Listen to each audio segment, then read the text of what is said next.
This is a good movie podcast with Katie and Joe. Hello, everybody. Welcome back to This is a Good Movie podcast with me, Joe Bates. And me, Katie. And Wally was already trying to smell something. Vigorously sniffing. That's a good start. Everyone likes to hear someone's dog sniff on a podcast. He looks like a detective right now. He's like on a case. Yeah, he's basically the photographer from Sweet Home Alabama still. He's still in character up until this point, so... Who, again, was not a photographer, was the mayor's assistant. Yeah, he worked for the New York Post. Folks, but we're not talking about Sweet Home Alabama, even though we could probably We could. Some of us could. But today we're talking about our episode 2, our newest movie that I made Katie watch, a movie I've seen she hasn't seen, and that is Rogue One, a Star Wars story. Yes, not a Star Wars trilogy. Not part of only the first Star Wars without the crawl at the beginning, because it's not one of the episodes. You know what?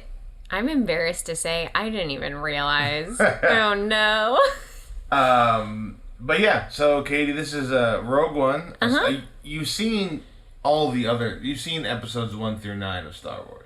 Yes. The only one I haven't seen now, I believe, is Solo. Oh, so you haven't seen Solo yet either. Should I have watched that first? No, they're not really tied together, these two goodness. movies. But okay. I think Solo it's better than people gave it credit. I want to watch it. I like that guy. Yeah. Whatever his name Woody is. Harrelson? No. Who's the main guy? Who plays Han Solo? Oh, Lando Calrissian? Donald Glover? No. No, I'm just naming other characters in the movie. Okay, Katie, you watched Rogue One of Star Wars, so you've never seen it. Correct. What did you think the movie was gonna be? So, I knew that it was like a group of rebels. Okay. And rogues even. I knew 2 things about it. I knew the girl, Felicity, was in it. Yeah. Is that her name? Felicity Jones? Yeah. I knew she was in it, and I knew that they filmed part of it in like a subway or something. They like took over a subway station and like redid it. It may have been, I don't know if it was like in LA or it was like the London Tube, but yeah, they felt, so you can see part of... We apologize to our London fans for that accent. That was cultural appropriation. We know it. Yeah. We were waiting to do that for the Princess Diaries. British ancestry. Yeah, I know. You're white. We all know you're white. I'm just saying. Okay. So, I could do a British accent. Okay. Sure. I think this is the Rachel Dolezal excuse, too. I disagree. Everyone weigh in. Weigh in. Rachel Dolezal, cultural hero or menace? Not on that, on whether I can do a British accent. If everyone could weigh in, specifically in the review section of... Okay, yeah. Put in your review if you think I can do a British accent or not. Okay, yeah, and give it 5 stars no matter what, even if it's a bad one. Yeah, Felicity Jones. I didn't know about the subway. It's filmed on a subway in LA or London. I mean, and I could... The Tube. Let's be honest, I could be making that up. So, well then, that would not be being honest. No, well... Let's be honest, I'm lying. Not intentionally making it up, but I could be misremembering. Got it. So what you knew the movie was going into was a Star Wars movie that was in a subway. Look at this. I Googled Rogue One subway station, Canary Wharf tube station. That's where part of it was filmed. So I was right. It was in the London Tube. Hello, Tube. Yeah, okay. Well, that's great to know. That makes sense. Oh, there you go. That's what I know. That's what I knew about it. So, and I assumed it would have, the Star Wars things, right? It would have, like, there'd be some droids, there'd be some lightsabers, there'd be some magic, force stuff, new planets, aliens, etc., etc. Lots of like beige clothing. Yeah, and that it had all of that. Yeah, beige so and gray are big hits in the Star Wars universe. They're all dressed in like gauze. Yeah, some of them are. Some of them are like. Hold on, let me get my gauze on real quick. They're like constantly wrapping wounds. I feel like you're talking more Rey in the later trilogies with those gauze. Yeah, comics. that's true. These people wear a lot of vests. Yeah, it's a lot of heavy. Lot of vests. That's how you know they're rebels. Because they got a vest on. I believe James Dean was known for his vest. Vests are cool. Unless they are absolutely not. There's like cool vests, and then there are vests that you wear because you walked out of an REI. There are cool vests, and then there's vests you wear while you're wearing a top hat. We have different ideas of vests. Okay, well, I guess the top hat vests are cool vests then. I was way wrong on that.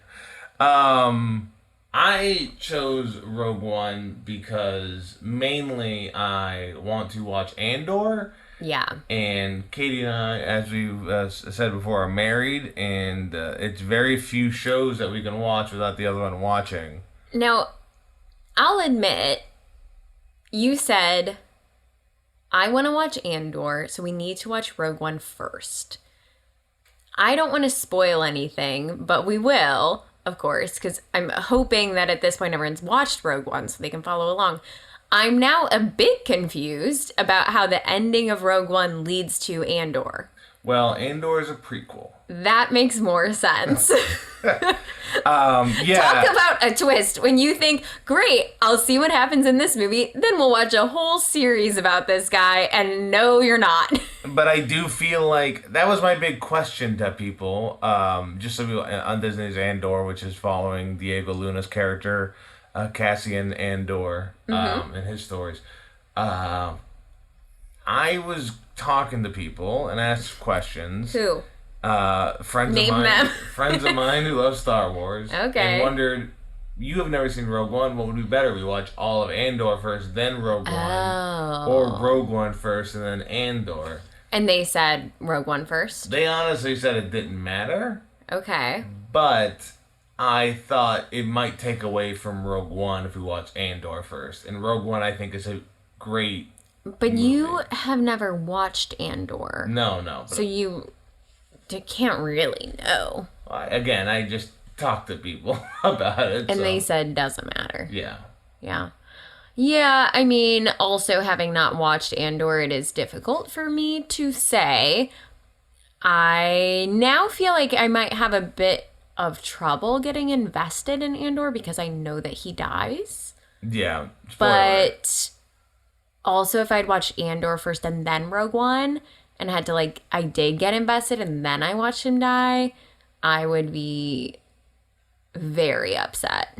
Well, Andor is a very different thing than Rogue One from what I've heard. Okay, I'm excited for it because I don't know that we've talked about this, but I love Diego Luna. Oh, that's interesting because there were some other choices for that. I'll get into that stuff later. But none of those choices are correct because Diego Luna is the absolute best. And I had such a crush on him as a teenager because he was in Dirty Dancing Havana Nights. Have you seen it? Oh, God. Guess what we're watching next? I'm just kidding. No, but Jesus it's Christ. not good. But oh my gosh, I was in love with him. So because Diego Luna's in this, you're already probably invested into the movie and yeah, this movie. I wanted to see this, and when did it come out? I don't really understand why I didn't see it. This movie, directed by Gareth Edwards, came out in 2016. Well, that was a tough year. Oh, okay. Just because of Donald Trump. I was busy. You couldn't watch a movie? Or? Yeah. All right. The budget of this movie is about $200 to $260 million. The box office was $1 billion. Wow. So it made good money. Okay, it came out over the holidays. Yeah, December 2016. That's even weirder. I feel like my whole family would have gone to see this. I mean, it was a big Did deal when it something came happen to us? Mom, text me if you remember. And Linda, if you're gonna do a 5-star rating on the podcast, that'd be great. Please. Yeah, early December 2016 is when this movie came out. Okay. I have no excuse. No, I didn't want to say that, but yeah, I was surprised you had never seen this movie before. What did you like? What did you not like about Rogue One? Overall, I did like it. I think it's kind of hard when you're used to Star Wars trilogies to then be like, and this is a one-off. Like I don't know, just the cadence is very different. Yeah. So that took a bit of, I was kind of, as I was watching it, I was like, this doesn't really feel like a movie you'd see in theaters. It actually feels like a movie you'd watch on Disney Plus. Really? Yeah. That's such a weird thing, because to me, that it has a big movie feel. The only thing, it's the first Star Wars, any recognizable character, so it's like, do I need to get invested fully in these new people? Mm-hmm. But the special effects, it looks amazing. Yeah, no, it was good. I appreciated that. So I had to ask you, like, when is this happening? Because we've been watching Mandalorian. Like, my timeline is all over the place. We should honestly have something written, like, drawn out on our walls. There are people that have done that. So no, I'm saying we in our apartment should do that. Oh, just as decoration. So that I always know where I'm at in the galaxy. Well, we're after. We're after this in timeline. Oh. We're in between Star Wars and Star Trek right now. But I appreciated that they, we're going into 4, 5, and 6, so they have to match like the fashion of I know I'm not going to talk more about Fast, but like the look of it, I was like, oh, that's great. That is like I really did appreciate that. I don't love Jyn Erso. You don't like the main character of this? I feel like they didn't give her that much like depth. I mean, I think Felicity Jones is a great actress, and I love her in pretty much everything I see her in. The character was fine, but the fact that it's like she pops up, I just don't really know what's going on with her. I know she was with Forrest Whitaker for a time. We don't really see how that like ended all that much. We're just like, oh, she left and now she gets into trouble sometimes. And now she doesn't I kind of like that they picked a character who was like, yeah, I actually don't really care about the Rebel Alliance or the Empire. I'm just like doing my own thing. I was like, that's cool. But then she was just like, no, I'm so into it. And I get that her dad was like a factor in that, but it just, I don't know. I felt like I needed more info on her. Well, she was raised by like a radical rebel group. I understand that. Forrest Whitaker, who I think thought this was like a Shakespeare piece. Oh, I thought he was giving a lot. I will say on the second view, I appreciated Forrest Whitaker much more than I did the first time I watched this movie. Because the first time you watch it, you see the character, and again, you don't see him raising the character, so I understand that. Mm-hmm. And he just dies. Like, he just is on that planet and then dies. Captain goes down with the ship. Because it seems like he's going to have a bigger part of the movie. It does. Mm-hmm. Than it is. But the second time watching, I'm like, man, this is just weird Star Wars. Yeah. And I love that. And it's like, here's a little weird thing. And this kind of explains Jyn's character more. This person, like, taught her. It explains why she is, like, good at fighting. Yeah. I still felt like there was something missing. And maybe now it's because I'm used to, like, people have really gone towards the, like, mini-series or, like, limited series kind of format. Yeah. Instead of movies, so maybe now that's what I'm used to, and I'm like, I can't believe that they wouldn't include all of that extra stuff that you're used to in a show versus a movie. Gotcha. So it might be that, but I'll just say, like, didn't love that. But also, there's like no women in this movie other than her. She's like it. The leader of the Rebel Alliance is a woman. She's like barely in that. I mean, she's in it, yeah, but that is the other woman. Great. Thanks so much. You gave me one other. You're like, no, actually, there's one more. How many people are in this movie? 8. Yeah, okay. I'm just saying, it was a little bit like, okay. There could have been more women. Okay, who would you have cast as a woman? Riz Ahmed's character could have been a woman. No. I mean, I like Riz Ahmed, so I'm not going to recast him. The two, like, buddy fighter temple people. Wow, you want to take Donnie Yen out of this movie? I'm not trying to take it. Think about who we could have put in the movie. Cameron Diaz? I don't know. If there's one thing I know about Star Wars fans, they love a forced woman in every role.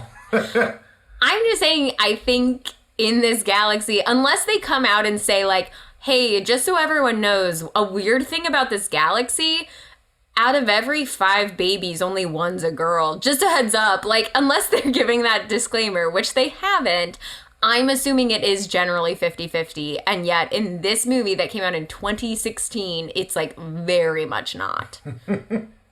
Yeah, I mean, I guess the woman is the main character. She saves the day. So you at least get to show she rises above all these men to be the great hero. Die. She didn't even ask to be part of this. They forced her into it. And then she dies. Yeah, you mentioned my favorite character, which is the blind guy, the blind Jedi, who I just can't get enough of. Donnie Yen, he was Chirrut Imwe. He's not a Jedi. He's just someone who believes in the Force, like a priest or a monk or someone. Yeah. He's part of the Guardian of the Willas. Yeah, he's cool. He's like a famous like martial arts actor. That makes sense. He was very good at that. It was between him and Jet Li. Okay. You don't know Jet Li? No, I do. Oh, okay. That'd be fine too. But this guy was like 25% of the cost. Sure. Of Jet Li. And when he did the thing, he was like, I don't want to be away from my family for months, but also there's a kid in my family that loves Star Wars, so I have to do it. That's nice. Isn't that crazy? You can just get people for your movie because a kid likes the movies. You're like, I guess I'll just take like $2 million. Yeah, I guess. And then his buddy, Baze Malbus, who was played by Zhang Wen. I'm trying to remember who I remember him from. There was some movie I thought I had saw him in, but maybe I was incorrect. If anyone remembers what that movie is, tell us in the reviews. Well, I thought it'd pop up right when I looked it up, but it looks like that is not going to happen when I looked him up. So, I've never seen him before in my entire life. Okay. You know what movie I remember him from? The first time I saw Rogue One. That is possible. That is possible. But I mean, the cast is crazy. Again, Donnie Yen is amazing. You got Felicity Jones, Diego Luna, Forrest Whitaker we mentioned, Riz Ahmed. Yeah, he's great. Mads Mikkelsen I forgot how big a role the dad has in the movie. He just Yeah, he was good. Carries us really well. And one of the heroes in Disney Plus's Secret Invasion, Ben Mendelsohn. I know. I do love him. I mean, he's kind of a jerk in this movie, but I guess he is trying to gets what's coming to him. He's the one that decided to help build the Death Star, so I guess that is a jerk status.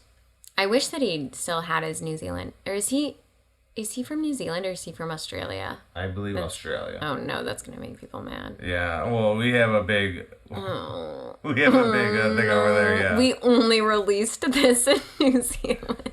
Well, they like it. They like Ben Mendelsohn being New Zealand.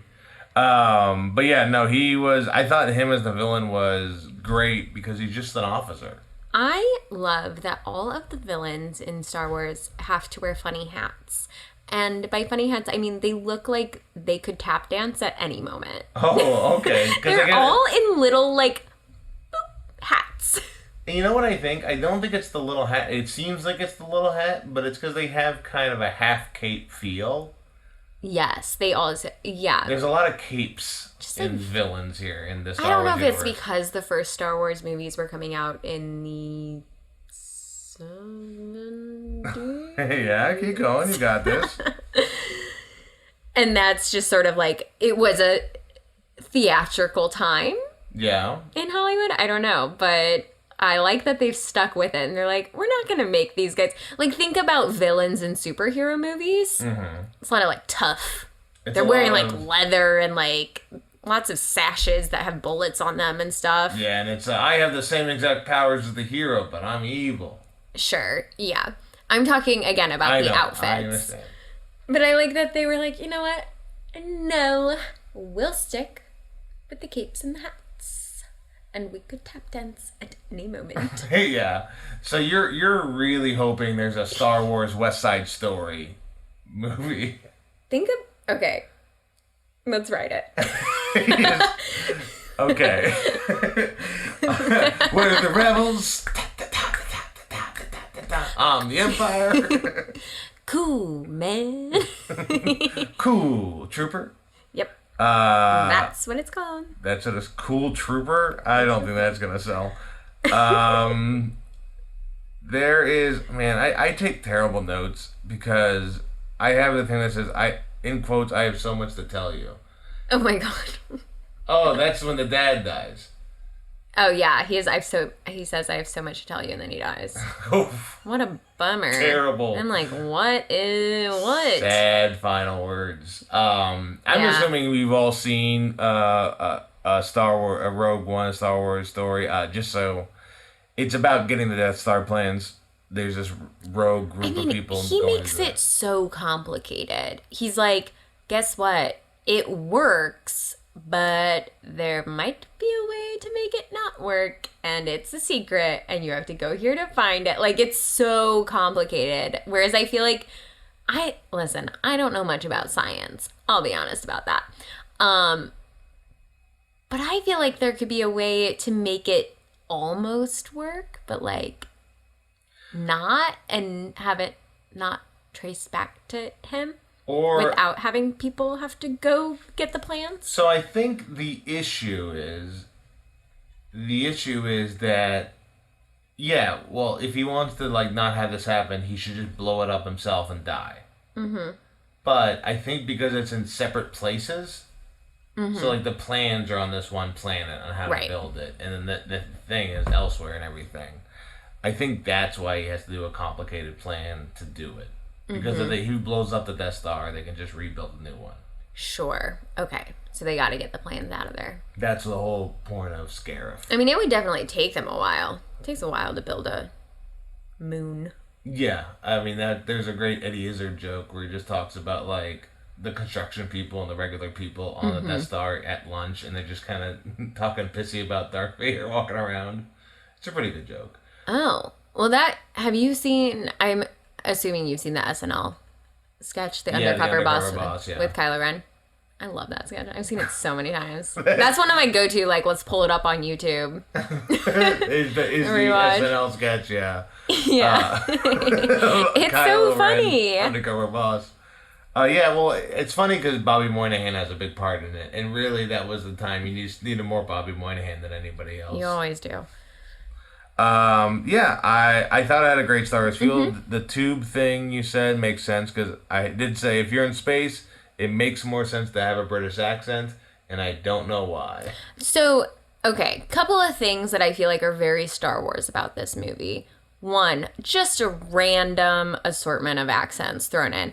And I feel like when Rey had a British accent, people were like, oh my gosh, does it mean something? Like, she has a British accent. Is she related to, like, Obi-Wan? Like, what's going on? And now I feel like we've just kind of thrown caution to the wind with that. And it's like, whatever, people have accents, but there's definitely going to be British people in this. Like, everyone else can have any accent they want, but we need at least, like, 30% British people. It just makes it easier, but it is funny because, like, certain planets don't have dialects. They all just kind of speak the same on different planets, even though they're all human looking, you know? Right. But then they have full-on languages no matter what the species you are. I didn't even think about that. That's a good point. I guess it's probably confusing to be making full-on languages for other species, and then you have to get into the intricacies of different dialects. Right, and I'm not gonna, get into that. Just make them speak British. Yeah. Well, it does go with the... there are a lot of movies out there where it's like, technically they're not speaking English, but they are speaking English in the movie, and instead of Les Mis, they're speaking French that whole movie, but it's in English, and so they just all have British accents. Well, technically, in Star Wars, they're not speaking English. They're speaking, I believe it's called Basic.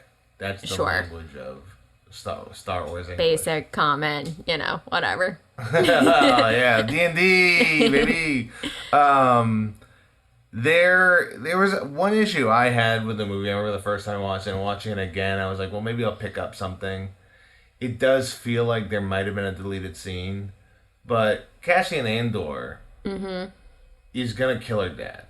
Yeah. And they have a heated ride back after that whole incident where he does it and he tells them they don't understand. Mm-hmm. Then Jyn Erso makes a big stand to the rebels that we need to fight, and afterwards Cassian Andor's like, yeah, I'm with you. Mm-hmm. And I'm like, that's a big 180. That did not feel like a deserved 180 turn by that character. Because it felt quick. They were at each other's throats, and then he flipped. And they didn't really have a moment that much beforehand for him to be like, let's do this. See, that might be another TV versus movie thing. Cut for time. Well, you have to do that for TV, too. No, what I'm saying is, imagine if just this one story was playing out over 8 episodes. Yeah, I gotcha. I do think when you put up this stuff on TV, especially when there's big space fights and all that stuff, you lose a lot of that quality in special effects and everything, which is more important to Star Wars than missing a scene or two. Wow. I can't believe you would say that about Pedro Pascal. Yeah, I mean, The Mandalorian, they put a lot of money in that and everything, but the second and third season... They're not in, space a lot in that. It's a lot of towns. A lot of desert towns. A lot of desert. It's a Western, so... It's all Western. Is there chemistry between Andor and Jyn? So at first I was like, I hope they fall in love. Because I thought there was for a second. But then by the end I was just like, they're just good friends. Yeah. And then they die, so it doesn't really matter. I'm glad they did not kiss as, the planet exploded. Yeah, well, you want to talk about forced Star Wars kisses that don't make sense. Look, brothers and sisters kiss like that all the time. Honestly, I was thinking about Rey and Kylo Ren. Oh. that is... Wow, the track record for kissing in Star Wars is dismal. Yeah, that is a Skywalker and a Palpatine kissing to save the universe for no reason. It's insane. You know what Star Wars does really well? Droids doing comedic relief. You know what Star Wars doesn't do really well? Kissing? Which, I mean, let's look at the general fan base of Star Wars. Maybe it's not that surprising. That is one thing I would like to mention, is that one of my favorite actors of all time is in this movie that I haven't mentioned yet. Do you know who plays K2SO? No. The droid? No. Alan Tudyk. Really? Yeah. I did not put his voice with that. No, that is the great Alan Tudyk, who... That's so fun. I know you love him. He is fantastic. Yeah, that was a great droid character. It was succinct, it was, blunt, and didn't, go over the top like Jar Jar Binks or anything like that. Sometimes who's not a droid. No, I know, but... I guess he's just their comic relief kind of character sometimes can be a little... even BB-8 and R2-D2 could be a little too much sometimes. BB-8 is there for cuteness. They've, I feel transitioned. With BB-8 and with Baby Yoda, it's now about, comedy through just cuteness. Mm-hmm. Instead of actually, C-3PO being funny. And as a stand-up, I do like that when I go on stage, I don't want crowds to laugh. I want to go, ooh, ah, and I just smile a bunch on stage. You're going to have to work on that. Oh. You're a grown man. Yeah, well, that's why do I wear such small shirts? I don't know. I'm trying to get the crowd to go, we can see his belly. Aww. And then I just try to reach for something, and I struggle, and they just find that so cute. Moving on. Moving on. One thing I liked about this movie is they stick with what I would consider to be a Star Wars trope of let's show something that happens to this child. And then guess what? Now they're an adult, and now the story begins. They love to start off with, a kid. Yeah. They're like, here's a kid. We'll check back in later. Well, here's, it's basically... Every time. They like to do, here is the trauma this kid can't get past. And then they're Makes sense. Now we'll see when an adult. Just so you know, that is always in the back of her mind when she watched her mom get killed and her dad get kidnapped. It totally makes sense. It's just seeing it happen this many times is funny. The battle at the end, it's like a 30-40 minute battle on the planet of Scarif, which, by the way, Gareth, the director's name is Gareth, who made this. The planet of Scarif was named that because he was at Starbucks and said, they go, "What's your name?" He goes, "It's Gareth." And they wrote Scarif on his Starbucks cup. And he goes, "That'll be the name of that planet." It must be cool to just, have money for a project. You're just whatever. Oh, it's just Starbucks. It's like $5. He has money to buy. But that's how we got the name of that planet. But their fight on that planet, I do like the plan. Every step makes sense of what they're doing. Yeah. Originally, that was twice as long. And they had heavy reshoots to kind of edit that all down. I thought it made sense. For that movie. They really cut a lot of fat out of that whole thing.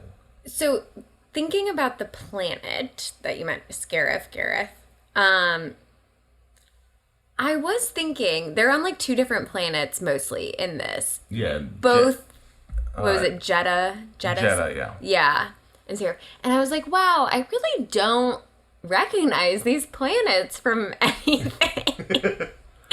And they both get destroyed by the Death Star. And also, most of the people, too. I think I asked you early on, I was like, should I know anyone who's in this? And you were like, we'll talk about it at the end. Now I'm realizing, oh, yeah, because all the planets involved, all the people involved, they're all gone. That was, and then when you ask me, timeline, where does this fit in? I go, this is right before the 4th one. And you're like, well, what about, Solo and all these other stuff? I go, this one is right before the 4th one. And this, and all that. Well, it's definitely been a minute since I've seen the 4th one. I mean, I know what happened. I know it opens on, Leia and help us. And this movie closes on right where the 4th one opens. Which is, I thought that when you're watching the movie, you think when the planet explodes, they did it, they did their thing, and then it keeps going, and you see Darth Vader come in and be the badass that he never really is in the original trilogy kind of thing. I mean, it's scary. That was a scary scene. I was like, nope. There is some. They do a really good job of instilling fear. When the AT-ATs come through the trees, they start shooting at the guys, the giant walking robots. It definitely does a good job of building up what 4, 5, and 6 are. What's interesting is that I don't think anyone's watching this who hasn't already seen 4, 5, and 6. No, that is if we have kids, I do wonder, and I've always been excited to do this, watching Star Wars chronologically. Do you think that will ruin them? The thing is, they start with the worst ones, and then they end on the worst one. Sure. One of those rare, it's best in the middle. Yeah. It really gets good here, and then by the end, it honestly just falls off a cliff and no one understands why. Yeah. That's cool. I feel like... Yeah. I obviously didn't see this in theaters. Did you see this in theaters? I did see this in theaters. Was it a big moment when, Leia is on the screen and it's, it was really cool. CGI... AI, whatever, back to look like she's young again? I may be misremembering exactly how everything went down, fan-wise for this movie, but I don't think people, I think currently, it's Rogue One is up there as people's favorite Star Wars movie. It's a good one. It's 4, 5, New Hope, Empire Strikes Back, Rogue One. And then some people like that, the one where Episode 8, the middle one. The one where Princess Leia gets shot out of the one that caused all the controversy. Right. Some people really love it, some people hate it and then ruin Star Wars. But Rogue One, I think, is people have a real dialogue that it may be actually the best Star Wars movie. I think it's definitely helped by not being in a trilogy. I think that helps it. Well, it also showed Star Wars it showed people making Star Wars what they wanted. Because then they made Solo, which did terrible. And it was because it was like, well, we like the universe. We want stories inside the universe. Not necessarily like the same character. Yeah, then you see like that makes sense, Mandalorian comes out and just does amazing. Yeah. And the sequel movies were just all over the place because they're so stuck on these like Skywalker family. Right. People are kind of... Yeah, and honestly, I didn't love the Skywalker episodes in Mandalorian. I like them, but that's just because I don't know. I liked when he showed up, but then the rest of it I was like, but I want Baby Yoda to go back with Mando. This is not an episode about Mandalorian, so... Here is some people they thought about casting for Jen Erso instead of... Okay, sure. What was her name? Felicity Jones. Felicity Jones. Sorry, I'm looking at other names. I can't do it. Rooney Mara. Sure, yeah. Kate Mara. Yeah. And Tatiana Maslany. Yeah, she's great. So would you rather have them than Felicity Jones? Tatiana Maslany was she's intense. the only one that I would maybe pick instead. But I thought Felicity Jones did a good job. Can you imagine going out for a role, going up against your sister, and then neither of you get it? Well, my sister and I haven't done that, but I was listening to a podcast, and the Jonas Brothers were on it, and they were talking about, the new Wicked movie is being filmed right now, and will come out. Both Nick and Joe Jonas auditioned for the same role for that movie. Neither one got it. Thank God. Other actors going for a different role as well. Cassian Andor instead of Diego Luna. Sam Claflin. Sure. Thanks. Yeah, he's great. I do Edgar like him. Ramirez.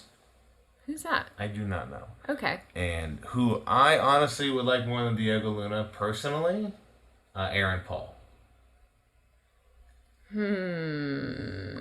Although from Westworld, it does not make me think Aaron Paul would be great at it. Yeah, and honestly, Diego Luna's the best. So you just want to say Diego Luna's very attractive. He is. I think he is the weakest part of the movie. Well, it's okay to be wrong sometimes. Yeah, but... and that's okay, Katie, and I still love you. No. Heavy reshoots were done. There's about 2 months of reshoots to do the finale. None of the footage, the teaser for this movie, was used in the movie. Wow. Isn't that crazy? I love that. I think I wish movies would do more of that. I want to see less about the movie in a trailer than I do. Yeah, you do. See, that's like your number one thing is we watch a trailer and you're like, well, that was the whole movie. Yeah, well, sometimes it is. That's like you in one of those insurance commercials where they're like becoming their parents. Okay. It's just that was the whole movie right there. The DC Universe movies, like DCEU, they would do that all the time. They'd show like the 3 beats of the movie. They'd show like the person figuring stuff out or what the conflict is, the first meet up with the villain, and then the big battle at the end. And now Marvel is doing that too. Well, but Marvel lies to you sometimes in their trailers. It used to lie to you, but now Marvel just doesn't care because you're gonna go see it. So they like put less effort into. They lied in the Spider-Man one, the most recent Spider-Man one. They lied in this because that was a big one. Yeah. Here are some other titles for this movie instead of Rogue One. Okay. Rise of the Empire. Okay. Shadow of the Death Star. Alert. Big spoiler alerts. Dark Times. Dark Times. Can you imagine Dark Times, a Star Wars story? That's depressing. Yeah, no, Rogue One's definitely the way. It's like, that's a fun title. That's a good one. Rogue One's They picked right. They knew what they were doing. And there was some unused footage from the original Star Wars New Hope, Episode 4, that was used in this movie. Really? So when the squadron fighters are going around and they show the people in their jets, some of that is from the original movie of them talking. You know what? That makes sense because those were the moments when I was like, wow, they did such a great job of making it look like... Yeah. But that's cool. I like that. And then... I had a big question for you. All right. So you mentioned Princess Leia. Sure. Do you know the other character that was fully CGI in the movie? Oh. Not the droid is fully CGI. I'm talking there's a human character in this movie that we saw multiple times that was fully CGI. Darth Vader? No. No, I didn't pick up on someone specific. So, Ben Mendelsohn, Krennic, the villain. Yeah. He goes to report to Grand Moff Tarkin. That guy's CGI? That guy is fully CGI the entire movie. Did he ever exist? He's in episode 4. See, that's what I'm saying. It's been a while since I've seen that one. He's in episode 4, but he's dead, and they still wanted to use the character, so they worked with the family of his in the estate to do a full CGI version of him. Interesting. So when people are worried about AI and everything, that is in that movie. I feel like and it's also then they did that with Carrie Fisher. Yeah, because she's Carrie Fisher. Yeah. But in that you're like, okay, well that's fun because it's like it's 1 second, but there is a fully CGI actor in that movie. No. I'm saying Carrie Fisher in the latest trilogy. Oh yeah, when she died. Because she died for real, and they were like, we're gonna keep her character, but we're gonna kill Han Solo, even though Harrison Ford is still alive. Yeah. And is great in my new favorite show, Shrinking. Yeah, that is a fully. I was wondering, and that's kind of the most thing I've been excited to ask you. He's got to be way too old. Well, just that I was just wondering if you could notice that. No, I did not notice it when I saw the first movie, and someone told me that it was terrible CGI, and they noticed it right away. Oh, well, maybe in a theater. It's bigger. Well, I'm saying I saw it in a theater. I didn't notice it. Sure. Yeah. Yeah, that is the first Star Wars movie not to use the Wilhelm scream. You know what the Wilhelm scream is? No. A long time ago, there was this movie, and this guy screams in it. Mm-hmm. And it is like an Easter egg in a lot of different movies where they use that scream. So every Star Wars movie before that has that scream, like a stormtrooper gets shot and do that same scream they copy over. Interesting. It's annoying. Because the only people that notice the Wilhelm scream are the people that don't want to hear it anymore. Yeah. So, for other people, you've heard this scream, but, I could play this scream. I'll play the scream right now, and then you can tell me if you remember this at all. Okay. So, here is the Wilhelm scream. No. Really? You don't remember that scream? Never heard it before in my life. Well, you're going to hear it from now on, now that you've heard that specifically. It's going to ruin a lot of your viewing experiences. Wow, thank you. You're welcome. Cool. What's the moral of the movie? What lessons did you learn? Sometimes you gotta sacrifice yourself for the greater good. I don't know. Is that it? I watched 2 movies and learned nothing from them. There's got to be some lesson. So sacrifice yourself for the greater good. That's what it is. Sure. Okay. If Wally was cast in this movie, which character would you cast Wally as? I think Wally's just a random stormtrooper. You don't even know he's under that mask. Oh, like Daniel Craig.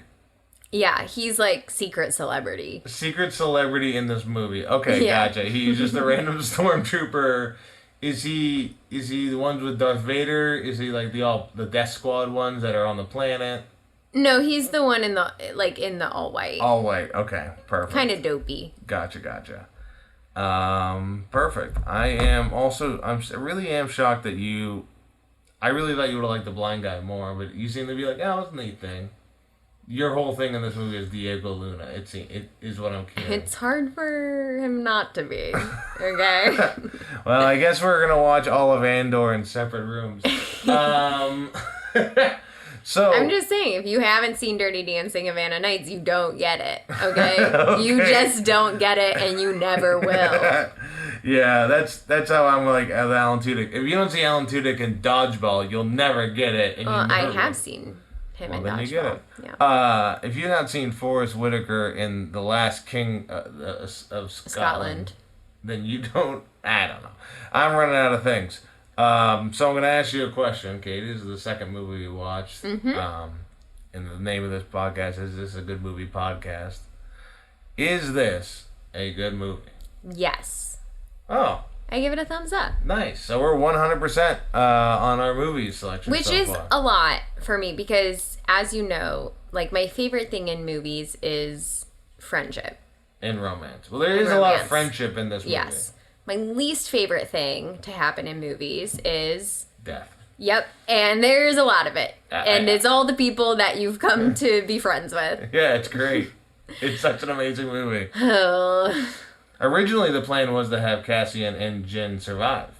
That would have been cool, too. And then they were like, nah. But then it's like, where did they go? Yeah, where have they been for all of these movies and stuff? And then George Lucas preferred this one, The Force Awakens. Interesting. He liked this movie more than the retelling of his movies that happened in Force Awakens. Yeah. Cool. Well, that's it, folks. Rogue One, Star Wars story. It's a good movie, guaranteed. I am one of two hosts. I'm Joe Bates. You can follow me on all the social medias at Joe Bates Comedy. Rate and like our podcast and all that shit when you see it on Spotify and iTunes. Katie, where can we find you on socials? You can try, but... No, you can find me on Instagram at KT Hetledge and on TikTok at Hello from Katie. Perfect. And now we're going into episode 3, and I feel like I chose wrong letting you go first because you'll always be ahead of me, and I can only tie. But Katie, what movie are we going to be watching next? Well, I have been inspired by the action, adventure, sneaking around stuff from Rogue One. So I have chosen a classic film that has all of those themes, which is the original Spy Kids. Oh, goddamn. You're gonna love it! You can't spell inspired without spy. I mean, talk about an amazing cast. You're gonna be like, left and right, love that person, love that person. Left and right. Left and right and center. Okay, well, that's it for that. Next time you listen to us, I'll be talking about the movie Spy Kids. Woo! And that may be our first not good movie. Anyways. That's not true. Let's get some McDonald's out of the microwave. Okay, I'm Joe. I'm Katie. That's a Rogue One reference. No, Bye-bye. It's not. Also, real quick, we want to do a quick shout out to our theme song written by Cal Forbes, the editing done by Cal Forbes as well, and our cool ass logo done by Carrie Pulley. Thank you all for that, you sons of guns. This is a good movie podcast with Katie and Joe.